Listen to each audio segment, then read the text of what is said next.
This is the Cherry MX Board 3.0. It is a standard keyboard. As far as Cherry marketing is concerned, there is nothing particularly interesting about this board. It's a keyboard. It's got all the keys you have on a keyboard and in the right places. But this standard keyboard is in fact a mechanical keyboard. I never really intended to buy a mechanical keyboard. As far as I was concerned, there was nothing wrong with my trusty membrane Tommyttk Eclipse 2. It still worked most of the time. But then I typed on a friend's mechanical keyboard for about 2 seconds and immediately declared I'm having one, and then bought one the next day. Most mechanical boards tend to be targeted at gamers, companies who pack their keyboards with multicolored LEDs, extra buttons and custom software and then charge a premium for it. The lower cost boards are often missing a numpad or some other keys.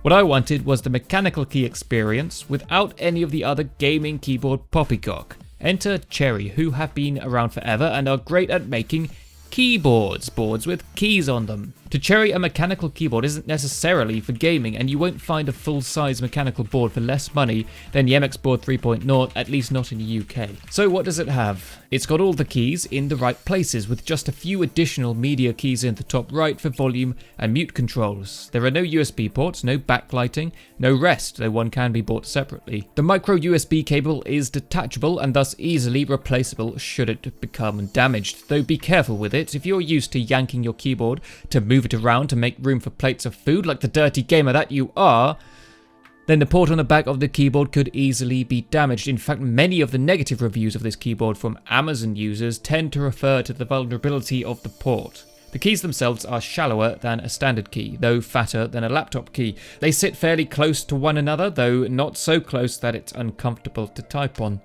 Most importantly, the spacebar presses smoothly and does not tilt depending on where you press it. It's taken centuries of R&D from the world's top scientists to finally achieve this feat, but an even spacebar is finally a reality. The lettering on the keys uses a basic printing method. This will wear off very quickly. In fact, you can see on my keyboard the TFGH keys, which I use instead of WASD, a tale for another time, are already fading after mere days of use. Keys remove easily. I use this Staedtler grade F pencil, though in fact any grade of pencil, or not a pencil, will work fine.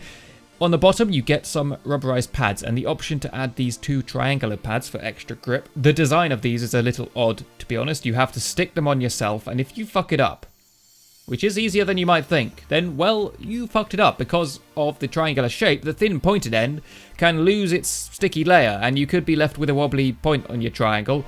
It's almost happened to me, but I think I got away with it.